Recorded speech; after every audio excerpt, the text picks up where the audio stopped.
Bueno, pues yo les voy a hablar de la lengua florida, que definimos nosotros como lengua florida. Angelina Muñiz Guzmán denomina lengua florida al idioma que manejaban los judíos. Y con esto obviamente hace referencia a aquellos que son judíos pardíes. Los judíos eran muy conservadores de su lengua. La lengua hebrea fue la mayor exponente. Obviamente esta lengua era también conocida como la lengua sagrada del judaísmo, por lo que se usaba en textos religiosos, de filosofía, poesía y liturgia. Bueno, a esta lengua hebrea la conocemos también porque es la lengua semítica occidental, relacionada también a su vez con el cananeo, el fenicio y el romano. Esta lengua es de los reinos de Israel y Judá en 1200 y 586 a.C. en la Edad de Hierro. Actualmente el hebreo tiene 22 letras y la mayoría son casi idénticas al arameo. Las ramas de los judíos se manejaban en religión, que era el conocimiento del judaísmo, y así como nosotros es el cristianismo, ellos también lo tenían, y un poco del mohamedanismo. El judaísmo, que era variante de la Biblia y el Talmud, al que también se le agregaron el Mishra y el Dabar. En cuestión de lingüística, se tenía al árabe, hebrea y el arameo, estos tres como base de la gramática, la lexicología y la traducción. Y en cuanto al ladino y a las lenguas romances, se les conocía como el judeo-español.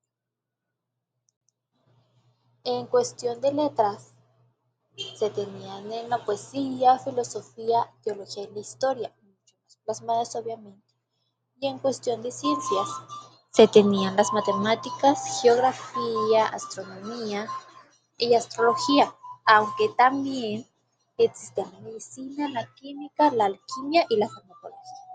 En cuestión de la didáctica, se contaba con escuelas y academias. Y en ética, esto era también tratado con los tratados de moral. En cuestiones de religión, la Biblia era llamada el libro, por lo tanto sus seguidores eran llamados como el pueblo de Dios.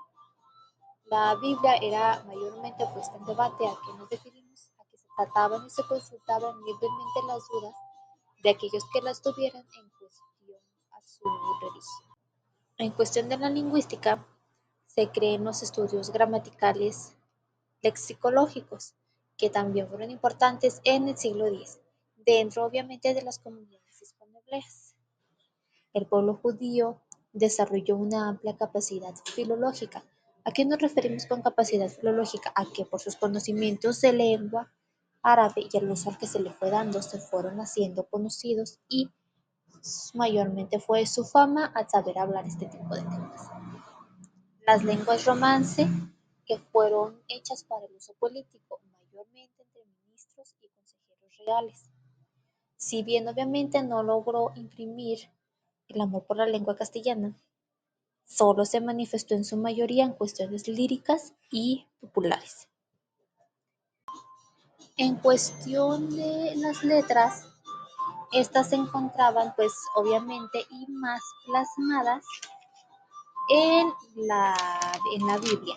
Como ya lo habíamos mencionado, la Biblia fue aquella que fue base de estudios y sobre todo manejado por pensadores judío-españoles, como un claro ejemplo es Maimónides, que era la cabeza de todo este tipo de pensadores. Maimónides fue el médico, rabino y teólogo judío en la Edad Media, quien tenía un gran criterio racional para obviamente estarse cuestionando lo que decía pues cada uno de estos estudios, ¿no? Gracias a esto también se fueron haciendo famosos poetas como Menachem Ben Saruk de Tarosa y Dunasim Labrat, que gracias a su recopilación literaria de poemas fuimos conociendo cómo era su manera de trabajar. Tenemos también a las ciencias. Estas disciplinas no iban muy separadas de las letras, obviamente ambas se interpenetraban y se complementaban. También se tenía como a la astronomía como un ejemplo para el calendario litúrgico de mayormente indolencia lunar.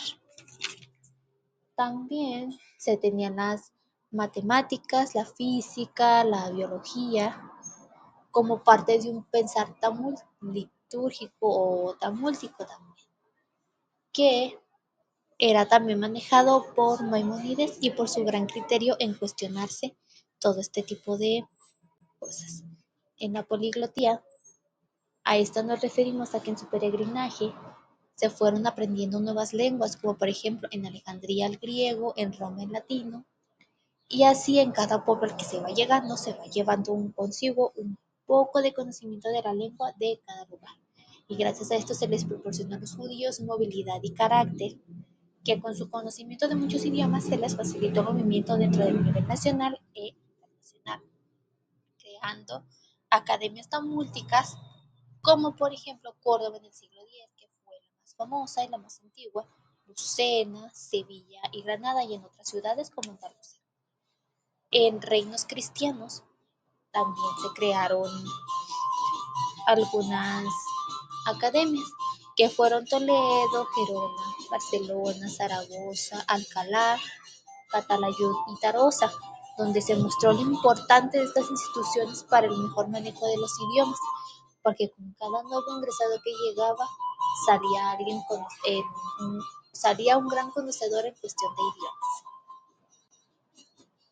En cuestión de la didáctica se tenía como cultura como la obligación sagrada, ¿no? O sea, esto era conocido por toda la comunidad, desde el ámbito familiar hasta el ámbito de las instituciones. Todos los niños recibían instrucción y la pobreza no impedía. Se contaba con fondos para maestros y alumnos, y para que con esto los niños que desde muy temprana edad comenzaban a discutir lo que era la Biblia y el Talmud, pues se fueran formando y se fueran fomentando. En cuestión de la didáctica se avanzaba por la lógica, la retórica, lo poético, la aritmética, sobre todo geometría, música, astronomía y etcétera. También se le fueron agregando lenguas arábigas y latinas. En cuestión de la ética, tenemos dicho que era inseparable del reino judío. ¿Por qué? Porque esto era la protección de los valores humanos. Los principios básicos eran la igualdad y la justicia. La igualdad se establecía entre el castigo y el delito. Pues para este tipo de ética todos los hombres eran iguales ante la ley y todos recibían el mismo castigo. Bueno, entonces a continuación les voy a hablar del proceso del castellano al español. Muy bien. Es bien sabido que los primeros documentos en castellano han cumplido ya más de 10 siglos, obviamente todas desde el latín al romance. Una de ellas son las glosas, que son las breves comentarios o traducciones, que obviamente, como ya se los había dicho antes, todas son de latín y al romance. En el siglo XIII se afianza la lengua literaria. Con esto las obras historiográficas y textos jurídicos. Obras filosóficas y científicas proceden desde la cultura griega y la. Esto fue elevando al castellano como lengua oficial en la Cancillería Regia. También en el año 1256 se inician los trabajos codificados en los empleos lingüísticos del dialecto castellano, en la época de Fernando III, cuando se unen los reinos de León y Castilla, que como todos sabemos en cuestión de la historia, fueron siempre los reinos más grandes y destacados en cuestión del idioma castellano. El castellano tuvo varios puntos a favor. Uno de ellos fue la unión de León y Castilla en 1217 a 1230. Y le favoreció aún más que muchos de los documentos que entraban por la Cancillería de Fernando III, quien fue el primer rey de Castilla y luego de León, pues se fueron ampliando y se fueron haciendo conocer, pasando de un reino a otro, y con esto el castellano se fue movilizando.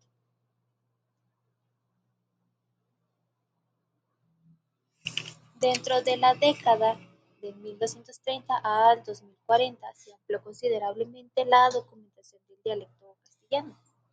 Claramente bajo la autoridad real se practicaba la escritura del castellano, que se fortalecía de manera muy notoria, obviamente con el uso y la práctica del mismo.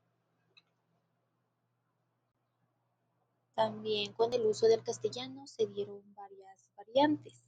Aquí nos referimos con varias variantes. Pues bueno, se creó la lengua de Castilla, el romance castellano, romance castellano y lenguaje castellano. Obviamente todas más o menos conocidas y tratadas en la Cancillería Alfonsi. En esta Cancillería se fue impulsando por una gran cantidad de documentos importantes el castellano por más de 3 décadas y por ende se fue conociendo todas estas variantes de la lengua. El castellano se convirtió en lengua de la corte y obviamente con las campañas de reconquista en Granada e Isabel la Católica, que en esos años, en 1474, se nombra reina de Castilla Isabel I y en 1516 muere Fernando II de Aragón, dando fin al periodo de los reyes católicos, donde en todo este tiempo y en este proceso se fue aproximando el castellano como en cuestión o en cuestionamiento para un proceso de convertirse en lengua española. El aragonés fue influenciado por el castellano, sin embargo se fue perdiendo el uso de términos, como ya lo mencionaban Alvar y La Pesa, se fueron conociendo algunos términos, pero también se fueron descartando algunos, todos para darles mejor entendimiento y mayor valor. El castellano dominaba ya el norte y el centro peninsular, obviamente donde se destacaba más Toledo, quien poco a poco se estaba convirtiendo en la capital cultural del castellano con mayor hablantes y mayor conocimiento respecto a esta lengua. Conforme pasaba el tiempo, con el provenzalismo español, se fueron llenando espacios donde pensadores como Méndez Pidal, Meyer-Lobke, Eybecher, Alvar, Colin Lallenton, Pariente, Castro, La Pesa y Morval fueron estudiando y fueron complementando la posibilidad de cambiar un poco la etimología en cuestión dentro de la lengua castellana para que conforme fuera pasando el tiempo se fuera convirtiendo en lo que hoy ya todos conocemos como el español. Obviamente solo cambiando algunos términos porque si nos damos cuenta algunos hablantes del castellano no varía tanto del nuestro y un poco en cuestión de que es más el lenguaje original, pero no es tan variado como el nuestro.